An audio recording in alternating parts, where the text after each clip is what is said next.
So I'm going to build on the presentations that we've seen so far. We've seen presentations on how monitoring is conducted for bacteria, where the sources are coming from, what control strategies there are and how effective they are for addressing bacteria. And I come from Southern California. We have the advantage of having seen several fecal coliform TMDLs already implemented or completed, and then now they're in the implementation phases. So we've got 5-8 years of experience. In Southern California, I've had the pleasure of working with geosyntech consultants, and we've written a dozen or so bacteria TMDL implementation plans. Different regulators call these by different names. Sometimes it's called a TMDL attainment plan, sometimes it's called a load reduction plan or a TMDL implementation plan, but this is essentially what the MS4s and the other stormwater permittees are required to submit to the regional board after a TMDL is adopted in order to lay out a framework or a plan, a strategy for how they intend to meet the requirements of the TMDL. All right, so my agenda is to talk first about what implementation planning consists of, then go through some case studies if that's something that the group is interested in. I have some discussion of special study options, which I think there's going to be a lot of interest in that at the end, and then some lessons learned. So first I want to introduce the concept of how some of the Southern California coastal TMDLs have been implemented. It's a little bit different than, from what I understand, several of the Washington area TMDLs have done. How the TMDLs in Southern California have been developed is based on an acknowledgement that a reference watershed or a natural undisturbed watershed doesn't meet the water quality standards, the recreational water quality standards. And the regional boards down there who are responsible for implementing TMDL programs on behalf of EPA, they have also secondarily acknowledged that they don't intend for people to just disinfect everywhere or to treat below natural background or to treat sources that are natural. So in acknowledgement of that and consistent with their anti-degradation policies, what they have done is said, well, let's monitor reference watersheds, let's see how they perform, and then let's make the urban watersheds match that instead of the water quality standard. I know we have some agency folks in attendance here. They're probably very familiar with this. I'm sure that there's some conversations that have gone on about this, but I only present this here to give a sense for what people are doing in other areas. And so it's a simple concept where the metric that's used is exceedance frequency. So the frequency of time during different weather conditions annually that the REC water quality standards are exceeded at a reference beach, that becomes your metric for compliance. So it's a number of exceedance days per year. There are other strategies that have been proposed and are allowed in the regulations of California. Natural source exclusion is another one, if anyone's familiar with that, and that involves demonstrating control of anthropogenic sources through source tracking methodologies, and then demonstrating that the risks are tolerable. And I'm going to talk a little bit at the end about the risks of human illness. And then the other thing that's unique about the California TMDLs is that they actually require, as a milestone in the implementation section of the TMDL, an implementation plan deliverable. So the discharger permittees that have been identified in the TMDL as responsible for complying with the waste load allocation, they're told 2 years from the date of adoption, you need to submit an implementation plan. So that's basically what I'm talking about here, implementation planning.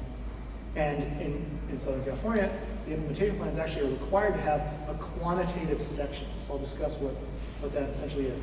Talking a little bit more about reference beaches. Leo Carrillo Beach is an open beach in Southern California, a little west of Malibu. That's the beach that's been used. And in terms of what's the allowable exceedance rate is, so you can kind of think in your head, well, how do my waterways compare with what a natural open source discharge is at? We've got a 22% exceedance frequency. With Southern California rainfall records, that's about 17 days per year that it exceeds during wet weather conditions. In dry weather, the reference beach did not exceed the single sample limits. And in winter dry weather, that's the third season that's described, it's a 3% allowed exceedance rate. So a quick introduction to implementation planning. Typically, an implementation plan consists of a description of the watershed, summary of the TMDLs, discussion of the sources. It reads like a typical watershed plan. And then there's an approach for implementation that's laid out. where actions are prioritized, the schedule is laid out for commitments to meet certain milestones by such and such date. The costs are accounted for and estimated, and then monitoring and special studies are also proposed at that time. And then at the end, there is a quantitative analysis portion, which is, I think, of interest to a lot of folks, because you want to say, well, how is anyone going to know if what I'm proposing, this suite of BMPs, which may be a combination of structural and non-structural systems, how do we have any sense for if that's going to meet the TMDL requirements, which may be to attain water quality standards or reference exceedances, whatever they may be. And this is where different modeling tools are available for quantifying the benefits of the proposed measures and then accounting for compliance. Other features of implementation plans, they generally allow for phased implementation, so you kind of do the low-hanging fruit first, source controls, non-structural BMPs, and then you move to structural retrofits down the line. They're adaptive management based. There's monitoring that's occurring over the time frame of implementation so that you adjust your plan based on what you're observing. They consider multiple pollutants, so like Eric and John had mentioned, you don't want to put all your eggs in the fecal coliform basket. You want to be thinking about, well, how can we benefit other 303D listings and address them proactively. And they also prioritize integrated water resources approaches. So generally the implementation plans funnel decision-making more towards multi-benefit projects rather than projects that are less sustainable, like disinfection and things like that. One thing I want to mention, because I was just looking earlier today about the draft phase 1 permit that was just promulgated for the state of Washington, and I saw the structural retrofit requirements in there. I know that's a pretty onerous section of that. In California, a lot of structural retrofits have been triggered by municipalities as a result of the TMDL requirements. And so one thing that we've developed in combination of working with the City of LA, County of LA, the environmental groups, and the regulators is this tool called SBPAT. It's a structural BMP prioritization analysis tool that integrates many databases, land use databases, the BMP performance database that Eric and John just presented on, and it assists MS4s in prioritizing structural retrofit projects and locations where projects should be sited, and then it helps quantify the cost, because there's a cost database included in there, and the water quality load reduction benefits associated with those projects. So this is the tool that's available, can be found at, the color didn't show up very well, but SBPAT.net. It's a very simple website to remember, SBPAT.net. We've been using it throughout Southern California for various TMDL implementation planning efforts. This tool uses data that's land use based first to look at watershed loading, and then BMP performance second to understand the benefits of the proposed activities.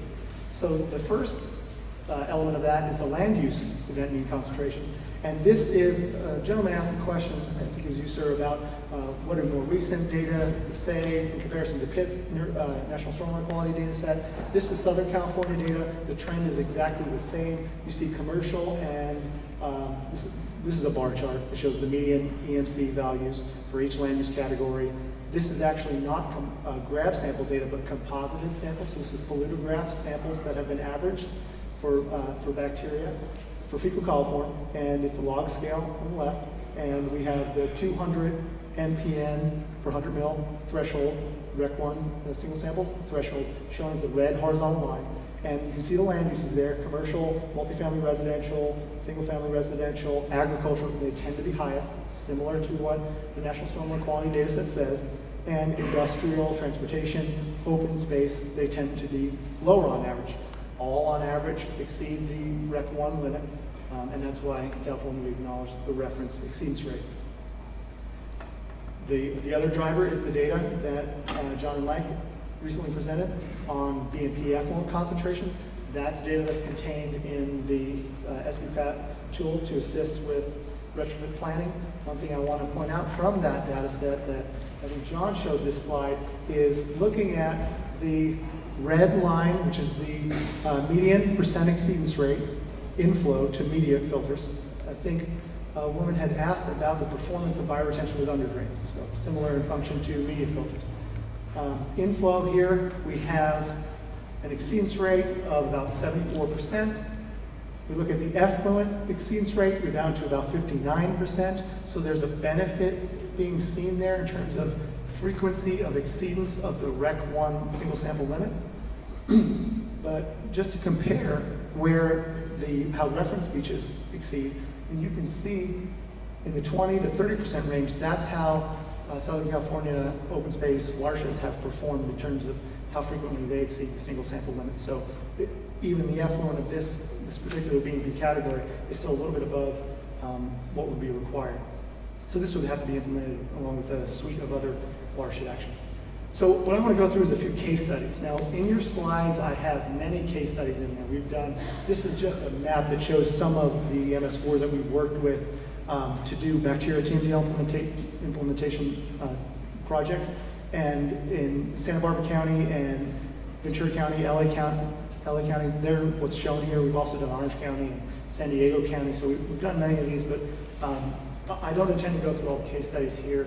You have them in your slides. Basically each lays out the structural and non-structural activities that have been planned, the costs associated with those implementation planning efforts, and some of the unique features of them. So you can look at the details of those on your own if that's something that you're interested in. But I'll go through a few just to give a cross-section of some of them. One is Ballona Creek. Ballona Creek is a 130 square mile watershed and goes to the city of LA. It's an ultra-urban creek. It's a channelized creek that is required to meet the REC 1 single sample limits given the allowed exceedance frequency. And as you can imagine, in any ultra-urban watershed, compliance with those water quality standards are going to be very difficult. This project, the implementation plan, results in an estimated implementation capital cost of $1.3 billion, and that's with a B. And that's a result of numerous distributed B&P projects. That's kind of projects that are implemented at a smaller scale, at a site scale. Numerous regional projects, those are projects that tend to have drainage areas of 10 to 100 acre in scale, large scale infiltration basins, things of that nature. And we have 16% of the total impervious area in the watershed that is required to be treated to meet the permit limits. And that's accounting for some die-off in the receiving water as well, and mixing with the small fraction of open space area in the watershed. So this is what the data and the models tell you is needed to meet the water quality standards in terms of a level of effort. And that's given a reference watershed allowed exceedance rate. There's also schedules that are incorporated in each of these. And in Southern California, at least, we tend to have for 10 years, 20 years in some cases, to come into compliance with the final allocations. Another example, this time of an enclosed beach. So that was a creek. This is now a beach, but an enclosed beach in a harbor. Channel Island Harbor, we did this for Ventura County, we did it for wet and dry weather conditions, wrote the implementation plan. Much smaller watershed. It's mostly residential and commercial. It's 5,000 acres that drain to it. And they're very different beasts for the dry and wet weather planning for an enclosed beach. For wet weather, you're talking about sources from the watershed. So a lot of the projects are watershed based. We've got distributed structural, non-structural projects that go throughout the watershed. We have a $4 million cost of implementation associated with this because you have so many projects. We wound up finding that 74% of the total jurisdictional area was treated. And then for dry weather, the projects focus on the actual beach and the water, where we're looking at circulation being the issue. The rack line, some people are probably familiar with the rack line research that's been done in Southern California. The intertidal area where you've got an accumulation of algae and kelp that's contributing to bacteria. We have bird filaments that have been proposed, beach grooming. And so this is a very different beast, and the dry weather plan lays out a different suite of activities to address the dry weather conditions. Another watershed that we looked at was up the Malibu Creek watershed. This was, again, a suite of distributed structural and non-structural controls. This watershed is unique in that it has a lot of open space, which had a lot of rural residential in it. Rural residential, in this case, had a lot of septic systems. So we had enhanced septic system inspection and enforcement programs that are proposed here, and we focus more on the non-structural programs, illicit discharge detection and elimination, and some natural sources study to further evaluate where the natural sources are contributing to the bacteria exceedance rate. Now this is an open beach. So I've talked about a more open creek, an ultra-urban creek, a enclosed beach. Now I'm talking about an example of an open beach. This is Santa Monica Bay. It is the coastal portion of LA County. This is the jurisdictional 5 and 6 suite of cities in this area. And we wrote an implementation plan, and then we actually took that implementation plan to implementation. In other words, the plan lays out the strategy of which BPs to do over what time frame. Then we implemented that by designing those systems and providing those designs to the municipalities so they can give it to the contractors to begin construction. And one thing that we did to help understand how to lay out the implementation strategies and prioritize them was do some source tracking. So we worked with my former advisor at UCSB, Dr. Holden, on some bacteroides monitoring. For this particular instance, we actually worked with a UC Irvine researcher and did bacteroides monitoring here. We use human bacteroides marker. It's a reliable indicator of human fecal contamination, and we got a better sense for the width and breadth of sources during dry weather spatially throughout the storm drain system. And like many human bacteroides monitoring programs in dense urban MS4s, it's pretty ubiquitous. And that's a reliable human signature that we're talking about. And we have a study in the city of Santa Barbara that I think helps figure out why that's the case. In Santa Barbara, this is a photo from some of the storm drains. And this is a paper that was just released a month or so ago by the UCSB researchers. And there's a graphic here that I think illustrates the potential source pretty well. You've got aging sewer infrastructure, all MS4s have this, intersecting, or looking at plan view, crossing many times over your storm drains. Storm drains leak, flows enter your storm drains, you create a mound of water beneath your leaking sewage lines, and sewage is able to, you can see in the photo, in the cracks or the intersections of the concrete pipe, there's not a perfect connection, and we have drips. A few drips at a fraction of a GPM in every storm drain connection that is at a point of intersection with the sewer line over a many square mile MS4 system. That's going to add up to a decent amount of sewage exfiltration into your storm drain. So what the city of Santa Barbara is beginning to lay out, and I saw in your new Phase 1 MS4 permit that you have requirements for enhanced illicit discharge detection and elimination programs to address dry weather bacteria issues.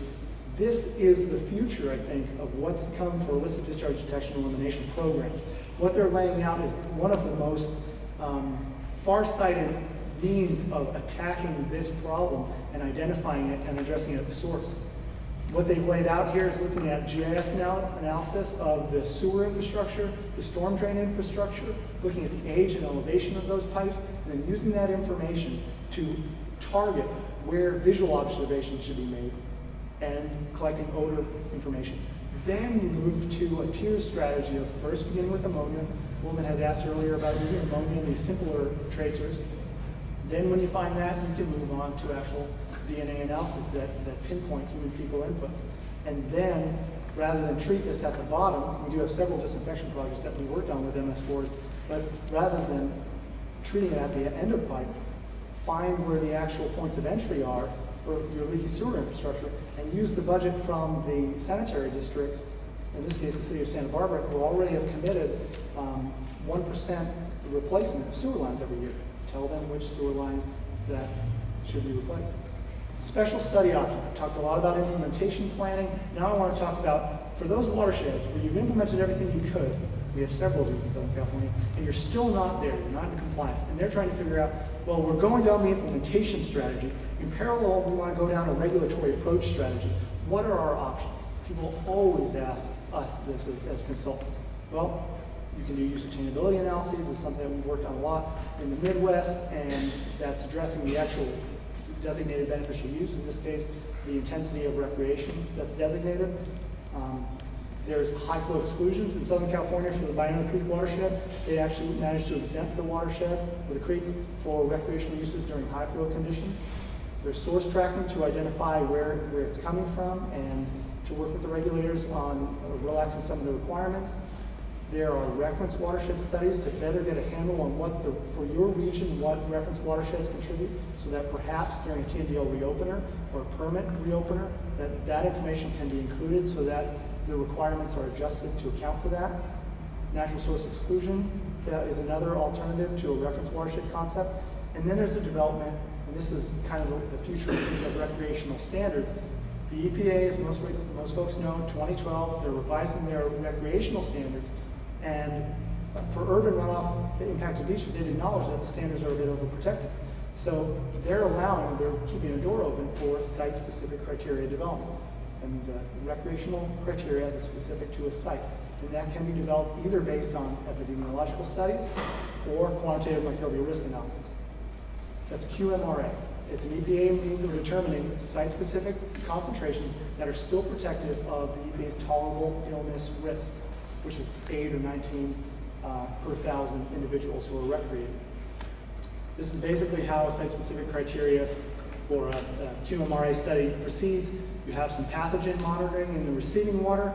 You then use that information to calculate illness risks based on those measurements. You then compare those risks with the tolerable EPA levels, and then you either find that you're already at acceptable levels of illness rates, or you now know what they should be and you have a new target. We did this study for the Chicago waterway, where we collected dry and wet weather bacteria, or full pathogen suite, viruses, protozoa, various pathogenic bacteria, and we did calculations on illness risk. Illness risk is actually quite a simple calculation. It's the exposure times the potence. Exposure is a function of the concentration, the rate of ingestion, and the duration of exposure. A lot of this information is available from published literature. We pulled that information. We had the concentration data that we measured. We run Monte Carlo simulations. Monte Carlo is a statistical calculation where we kind of pull bins of data, and we have estimates for probabilities of illness risk associated with that exposure. This information is given to EPA, and they are able to evaluate whether or not site-specific criteria will be acceptable and still be protective of illnesses, because that's what we're talking about here. We're not trying to protect people from fecal coliform, we're trying to protect them from illness risk. QMRA is also a good tool for implementation planning. If you collect measured pathogen data, you can use that information to calculate illness risks throughout your area and then use that to guide your implementation planning. I have various information, lessons learned from these TMDL implementation plans. In here, I'll highlight some of them. You're welcome to look through these in detail at your convenience, but we recommend that in general, the plan is based on best available science, our understandings of fecal indicator bacteria are developing very rapidly, account for the latest research and studies that's sometimes in the gray literature. Stormwater Magazine, we have a lot of studies on bacteria sources. Structural retrofits are not cheap. I mean, you saw some of those dollar amounts that I had shown in the implementation plans. So you want to use that money as efficiently as possible. Go for the low-hanging fruit first, the non-structural programs, and then do cost-benefit analysis using tools like SBPAT to make best use of that capital improvement project budget that's going to be laid out for paying for the VP retrofits. The implementation plans are not cookie cutter.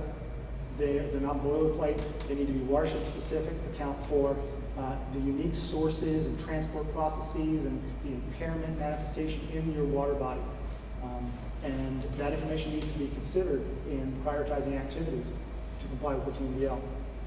And then lastly, implementation plans that are successful, they have these are multi-jurisdictional, right?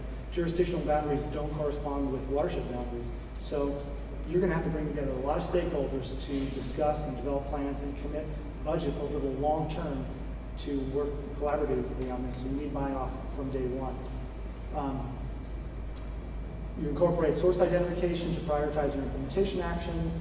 implement BMPs in phases as your TMDL implementation schedule allows, and then you acknowledge future regulatory unknowns. What we do in implementation plans is we tend to allow for the reopeners to be scheduled in there, so we don't implement the structural actions until after the reopener, because you don't know what's going to come between now and that reopener.